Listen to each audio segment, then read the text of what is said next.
how to stay dry, support.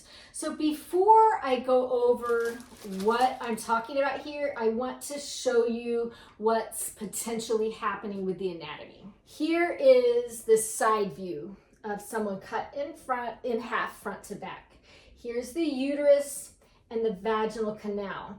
It looks like there's a bunch of space in between the urethral canal and the vaginal canal, but there's actually just one wall.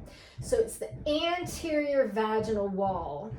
And so what can happen, this is this is my pretend vaginal canal.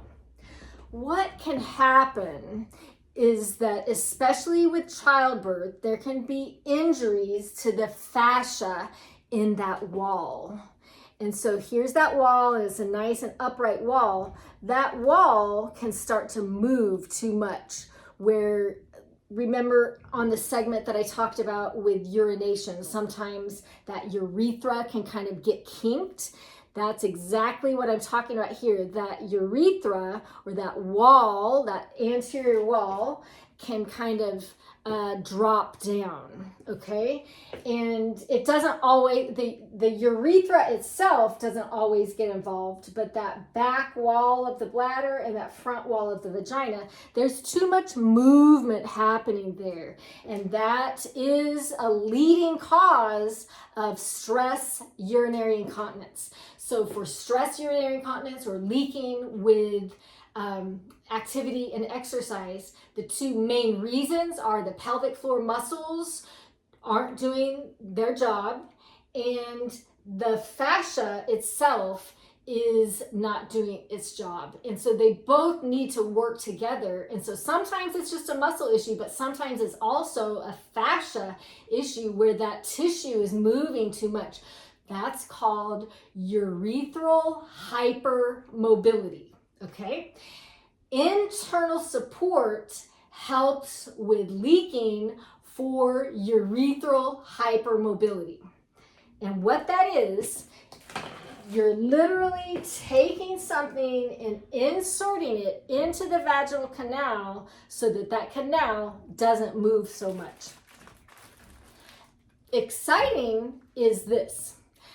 I first saw research about this 5 to 10 years ago in a textbook, and it was an athlete, and whenever she used tampons when she was training, she had less leaking.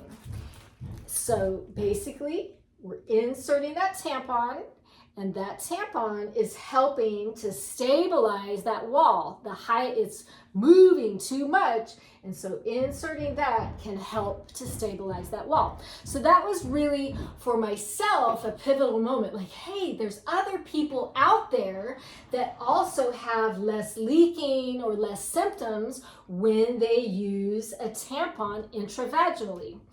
So over the years, there's more and more coming out about this, and there's more and more products and more choices, which I love. So there are two categories here. The first category is period products. So these are things that we're inserting into the vagina for the purpose of absorbing or catching the menstrual blood that occurs and comes down from the uterus, right? So menstrual blood comes down, a tampon is helping to absorb that menstrual blood. Or we have I have a whole little basket here and I'm dropping them. We also have a menstrual cup. So you'd collapse that cup, put it inside, it expands, and then that cup is there helping to collect that fluid. And for some people, that is a helpful strategy as well. It gives a little bit of support there for that wall. Now, there's another category, and there's other period products, but you get the concept. It's inserting something into the vaginal canal to help that front wall, give it some support, to help it do its job, to maintain that urethral closure pressure. Now, we also have another category called pessaries. There are a lot of pessary options out there, so I'm just going to show you a few. There are some pessary options that are over the counter. So this is, it looks looks almost like a tampon, although it's a little bigger. Okay, so this is a tampon, and then this is the pessary.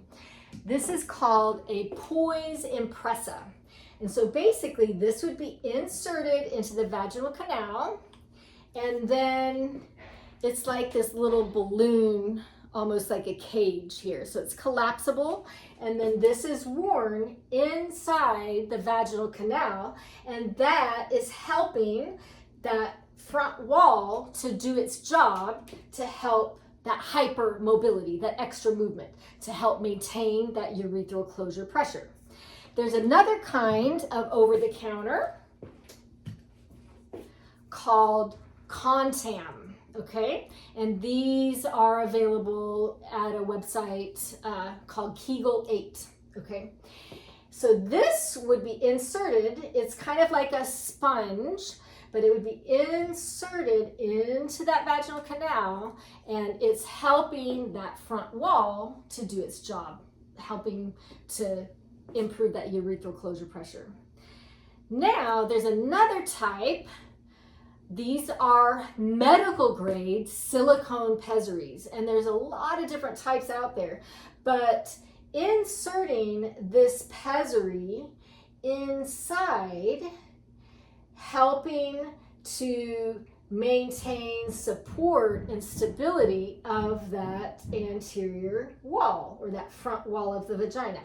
These are devices that you would go to a urogynecologist or a physical therapist or occupational therapist that specializes in pessary fittings, and then you would try this on, and they would size you and see what kind you need and so forth. And so this is a really good option for a lot of people to help with that urethral hypermobility. So that's a summary and a little bit of detail about internal support.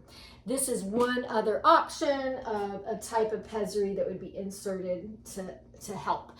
There are pessaries that are specifically designed to help with stress urinary incontinence, but there are also pessaries that are designed to help with prolapse that kind of have an overlap function sometimes for helping with that urethral hypermobility. Questions, please drop them below. I love to hear from you. Thank you.